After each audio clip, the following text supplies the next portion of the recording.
ইসলামের প্রতি শ্রদ্ধা রেখে আর আমরা বাংলার স্বাধীনতার সার্বভৌমের প্রতি শ্রদ্ধা রেখে আমরা হ্যাঁ ভোটের পক্ষে রায় দেব ইনশাআল্লাহ।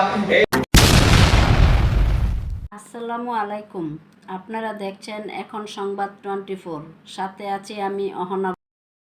রাঙামাটিতে জেলা ইমাম সম্মেলন অনুষ্ঠিত, ভোটাধিকার ও গণভোটের বার্তা প্রচারের আহ্বান। মোহাম্মদ কামরুল ইসলাম, রাঙামাটি জেলা প্রতিনিধি। ২রা ফেব্রুয়ারি ২০২৬ রাঙামাটিতে জাঁকজমকপূর্ণ আয়োজনের মধ্য দিয়ে জেলা ইমাম সম্মেলন ২০২৬ অনুষ্ঠিত হয়েছে। আসন্ন ত্রয়োদশ জাতীয় সংসদ নির্বাচন উপলক্ষে জনসচেতনতা তৈরি, গণভোটের প্রচার এবং ভোটারদের উদ্বুদ্ধকরণের লক্ষ্যে ইসলামিক ফাউন্ডেশন রাঙামাটি জেলা কার্যালয় এই সম্মেলনের আয়োজন করে। সোমবার ২রা ফেব্রুয়ারি সকালে রাঙামাটির স্থানীয় একটি মিলনায়তনে এই সম্মেলন অনুষ্ঠিত হয়। এতে জেলার বিভিন্ন প্রান্ত থেকে আসা কয়েকশো ইমাম ও উলামায়ে কেরাম অংশগ্রহণ করেন। অনুষ্ঠানের মূল প্রতিপাদ্য ছিল দেশের চাবি আপনা হাতে, গণভোট ২০২৬। ইসলামিক ফাউন্ডেশন রাঙামাটির উপপরিচালক জনাব মুহাম্মদ ইকবাল বাহার চৌধুরীর সভাপতিত্বে অনুষ্ঠানে প্রধান অতিথি হিসেবে উপস্থিত ছিলেন।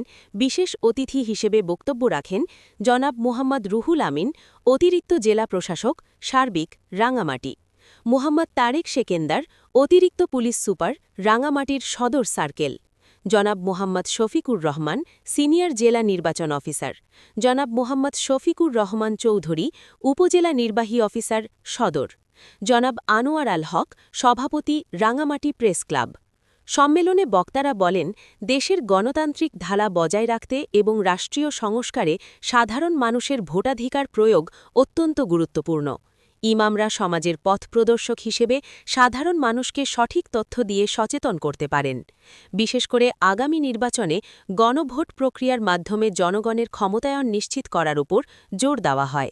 সম্মেলনে উপস্থাপিত প্রচারপত্রে রাষ্ট্র সংস্কারের কয়েকটি গুরুত্বপূর্ণ বিষয় তুলে ধরা হয়, যার মধ্যে রয়েছে একজনের প্রধানমন্ত্রীর মেয়াদ সর্বোচ্চ ১০ বছর নির্ধারণ, সংসদীয় উচ্চকক্ষ গঠন ও নারীর প্রতিনিধিত্ব বৃদ্ধি, বিচার বিভাগের পূর্ণ স্বাধীনতা ও মৌলিক অধিকার রক্ষা, রাষ্ট্রপতি ও প্রধানমন্ত্রীর ক্ষমতার ভারসাম্য আনা।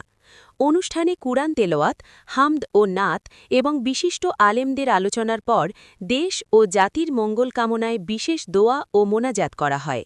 অনুষ্ঠানটি সঞ্চালনা করেন ইসলামিক ফাউন্ডেশনের ফিল্ড সুপারভাইজার জনাব মুহাম্মদ পেয়ার আহমদ। সরকারি দল একইভাবে সুন্দরভাবে সমভাবে তারা যারা পৌঁছে দিতে পারে, আমরা সেই কারণে মানুষের অধিকার রক্ষার জন্য হ্যাঁ ভোটের পক্ষে প্রচারণা করবো ইনশাআল্লাহ। আমরা চাইব বাংলাদেশে আগামী তারিখের 12 নির্বাচন সুস্থ, সুন্দর এবং বিশৃঙ্খলা মুক্তভাবে প্রত্যেকটা নাগরিক তারা সুস্পষ্টভাবে বয়হীনভাবে তারা কেন্দ্রে গিয়ে তাদের ভোট এবং স্বাধীনতাকে তারা নিজ হস্তে সেখানে প্রয়োগ করে যোগ্য নাগরিক, ইসলামের পক্ষে নাগরিক, বাংলাদেশের স্বাধীনতার সার্বভৌমের পক্ষে নাগরিক এবং বাংলাদেশের সমস্ত উলামায়ে কেরামের যারা মান ও মর্যাদা